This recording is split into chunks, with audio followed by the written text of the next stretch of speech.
Now when it is suggested that we become aware not of an object, but of the experience of being aware, we may try to focus our attention on that experience, instead of focusing our attention on thoughts, feelings, sensations. We take the same power of attention and we try to turn it round, so to speak, and focus it upon ourself, upon the experience of being aware. And our attention searches around for some kind of subtle object called the experience of being aware. But it cannot find it, because the experience of being aware is a non-objective experience. It is colourless, transparent, empty. There is no object there to focus upon. So this being aware of the experience of being aware is not a focusing of our attention on something. It is more like a relaxation of our attention, a falling back of the attention into its source. This is what is referred to in some traditions as sinking the mind into the heart. In other traditions it is referred to as self-inquiry or self-remembering. In time it becomes clear that simply to be knowingly the presence of awareness is truly the only effortless experience there is. All other experience requires some kind of an effort. In other words, the only real peace, true peace, is simply to be knowingly the presence of awareness, to rest in and as the aware being that we inherently are.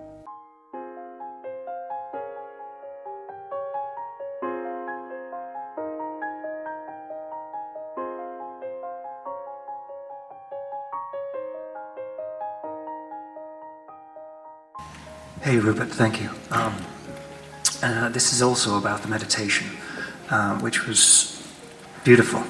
And I loved the way you helped me walk back.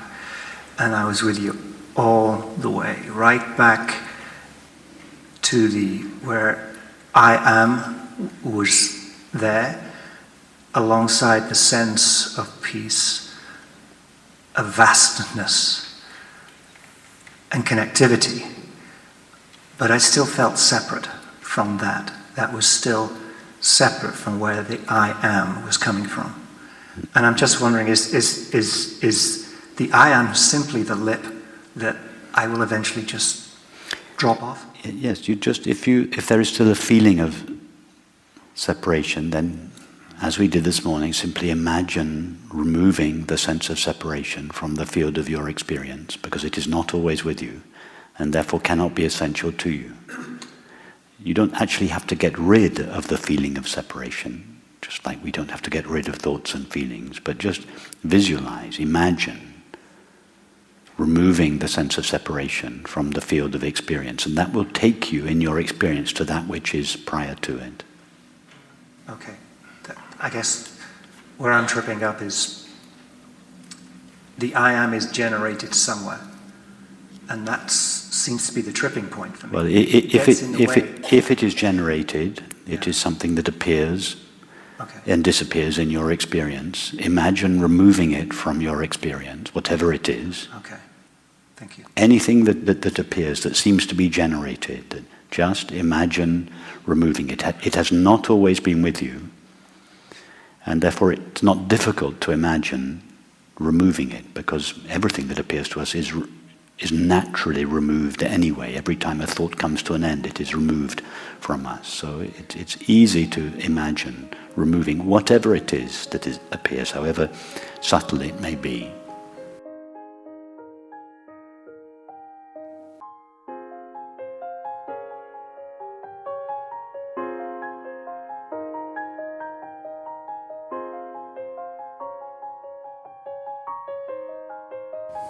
Hi. Hi. So I find that when I read books like similar to this subject, or your books in general, I have an easy time relaxing and feeling at peace. But then as soon as like someone calls my name, my mind gets kind of right back into the old habits that it's formed.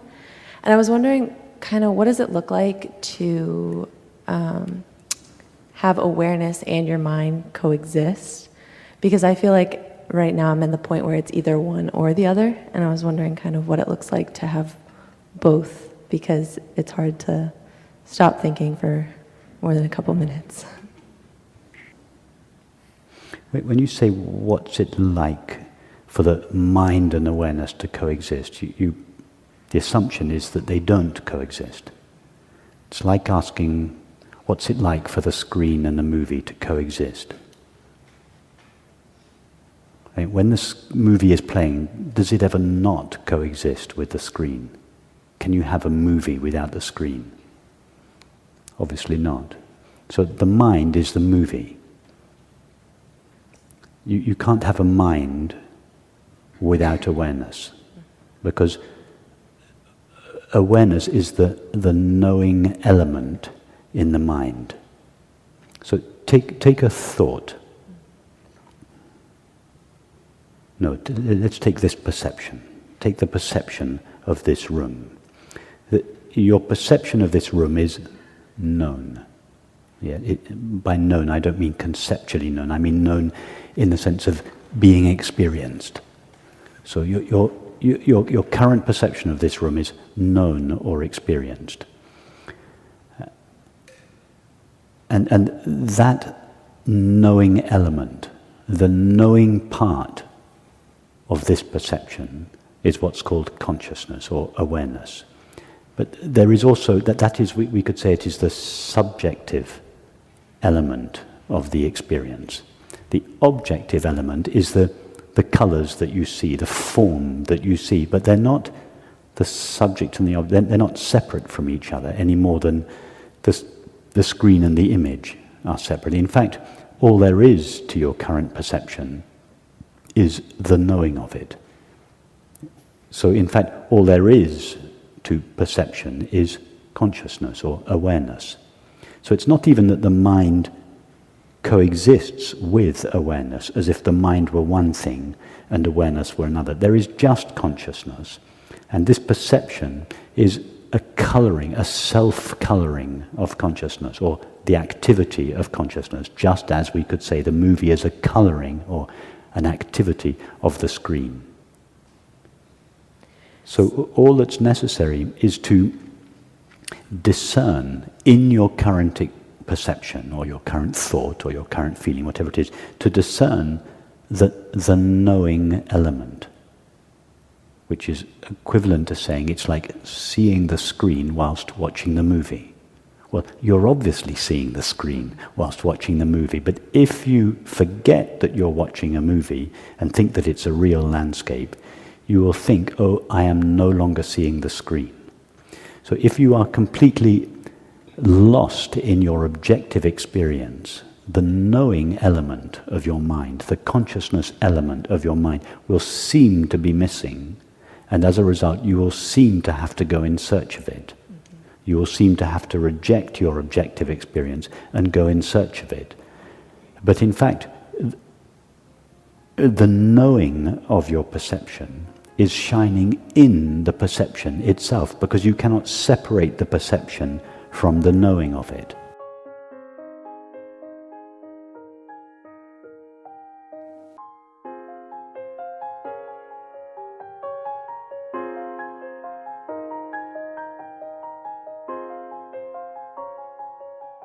I guess it feels like I can only, like I know to be one, you have to be the other. But for whatever reason, and I'm not sure if it's like conditioning, it feels like at any given point, I can only be aware of either the screen or the movie, depending on what I'm giving my, I don't want to say attention, because that's a loaded term, but whichever I'm paying attention to. And it feels like when I'm sitting still and my mind is calm, I can be focused on the screen. But as soon as someone turns on the movie, it feels like that's my focus. Okay. So imagine 3 separate conditions. Let's do it with the movie first. You're watching a movie, and you're lost in the movie. The movie, is, of course, is the analogy for experience, mind. So you're watching the movie, and all you see is the movie. You're lost in the drama. And because of this, in order to see the screen clearly, we have to turn off the movie. So first, in the first condition, first state, we're watching the movie. And the second, we turn off the movie, and that enables us to see the screen. Yes, once the movie is turned off, we see the screen clearly. This is the either-or situation that you describe. Now, in the third state, we turn the movie back on, but we keep seeing the screen. So first of all, just the movie. Second, just the screen. Third, the screen as the movie. We see both of them together. So it's the same thing now. Now we're lost in perceptions, in thoughts, in feelings. So we close our eyes in order to remove the world. We turn away from our thoughts and feelings, and we focus, as it were. We give our attention to the experience of being aware. We don't pay any attention to objective experience. We just pay attention to being aware. Now, you can do both of those.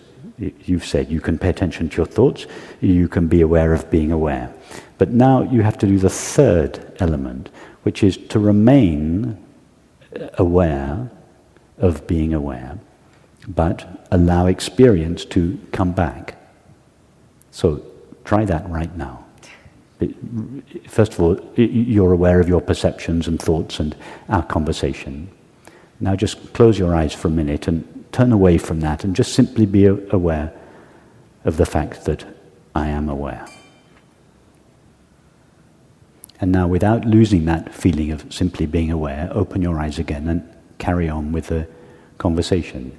Is it not clear to you now that the awareness with which you are aware of your experience is present? It is you, and it is being colored by our experience and your perceptions. And you don't have to, it's not that awareness is one thing in the background and experience is another thing in the foreground. But all there is to experience is the awareness of it. So in fact, it's one experience. You don't have to separate out the subject awareness and the object, your thoughts and perceptions, although that's a legitimate first step that we take in the Vedantic path, the I am not this, I am not this, I am not that. That's a legitimate step, but you're familiar, you're comfortable with that. But now you have to let the subject awareness and its objects, thoughts and perceptions come back together. You turn the movie back on again and allow experience, allow your attention to range freely over your experience, but not lose sight of, as it were, the fact that you are the knowing in every experience. To begin with, I understand exactly what you're saying. To begin with, there is this either-or. It's either objects or it's the subject. And in the early stages of this investigation, we go back and forth from the two. As we've done these first few days, we turn our attention away from the objects. We go back to the I am, or the I am aware. And we go back and forth. That's legitimate to begin with. But now, for instance, this morning, we didn't do any of that. It was the subject and the object were much more intimately merged together. So at some stage, we have to allow this distinction between awareness and its object to collapse. But instead of losing yourself in experience, You let experience lose itself in you. So you stand, instead of consciousness losing itself in experience, you remain as consciousness, and you see all your experience as a colouring of that consciousness. So there's no longer any distinction between yourself and experience.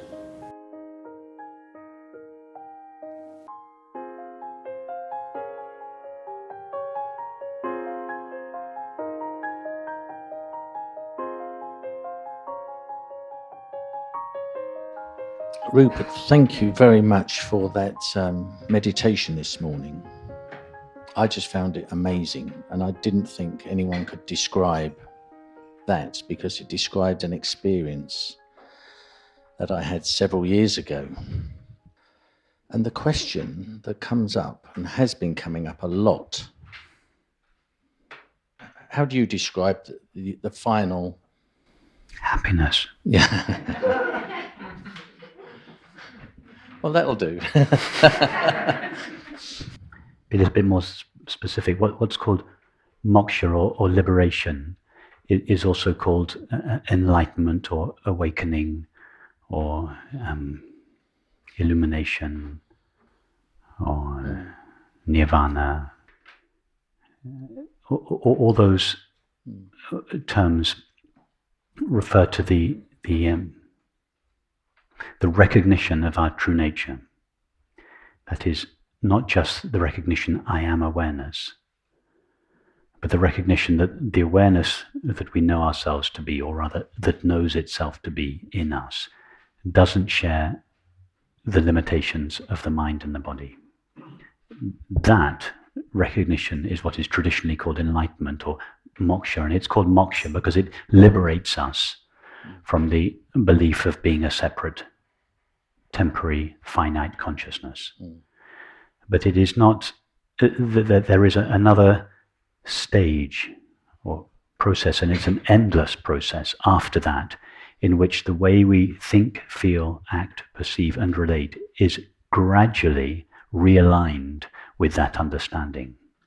So although moksha or enlightenment or awakening, or simply, I refer to it as the recognition of our true nature because it sounds less exotic. Although it puts an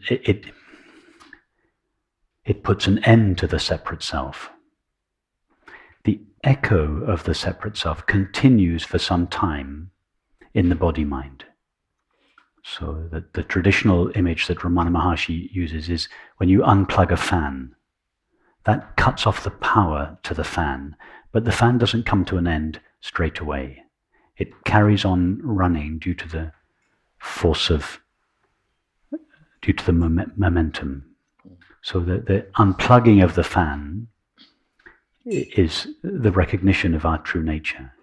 The gradual winding down of the rotation of the fan is the cleaning out of the body-mind of the old residues of thinking and feeling on behalf of a separate self. And sorry, just one more thing. That process, which is in fact an endless process, results in the stabilization or the establishment of what we are in all realms of experience. And the common name for it is peace or happiness. I often hear people say, lots of people on this path get glimpses of that, but the real aim is for permanent happiness or permanent realization. Yeah. And I just wonder if this is just an idea, or is there such a thing as being in that state permanently? Let's call it almost permanent. Yes. As you said earlier in the week, that was an amazing statement about if something finite is seen, then this becomes finite as well. Yes. And when I had that experience I spoke of, the opposite was true, where everything was seen as this infinite substance that I was, and that became infinite as well. Yes, exactly. But myself prevailed everywhere first, and then the object or something came in as an aspect of that. Yes, That's why the separate inside self and the separate outside world arise together.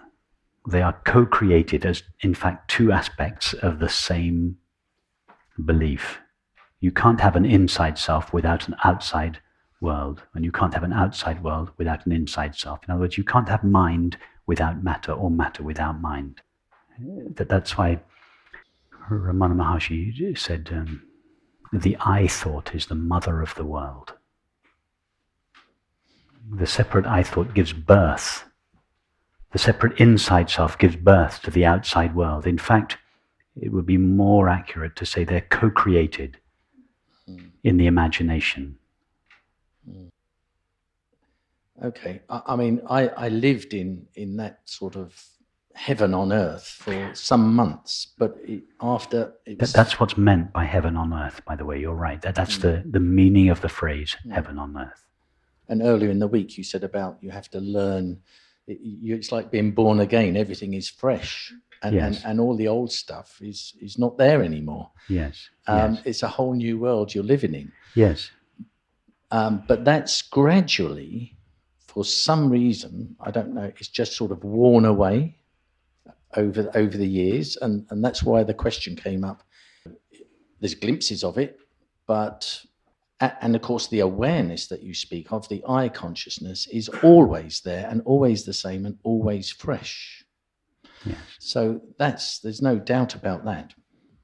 So I just wondered if you had a comment about this permanence, and when you said it's almost permanent, if it isn't, there's more to do.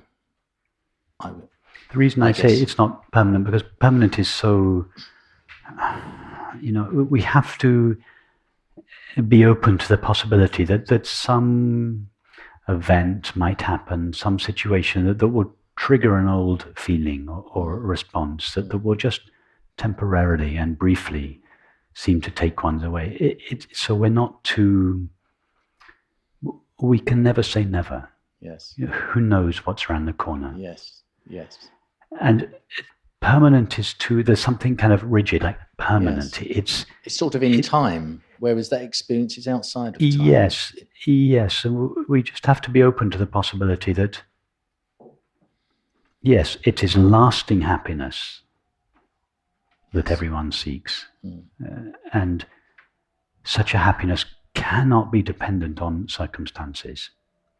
So as one gets established in one's true nature, more and more, this happiness becomes stable. We have to be open. We never want to say, I'm perfect. There's nothing else for me to learn. There's no end. It can go on forever, this outshining of the body-mind. So God gave you that experience free of charge several years ago. And then the old habits come back again. And now you are being given ways to consciously make your way back there. Having been given a taste of this, and this taste has whetted your appetite for it. But then God said, okay, now I'm just going to close the doors of perception again, and you have to find me again. And it is that process of finding that experience yourself again that really makes the experience your own. And it stabilizes you in that experiential understanding. Yeah, I found this morning that this idea of investigating the seeing and not the seen, and investigating the knowing and not the known, that's so powerful. Yes, exactly. And it just took me back home. Exactly. Not so much that I found a home, it's just that all the clutter was cleared away. Yes.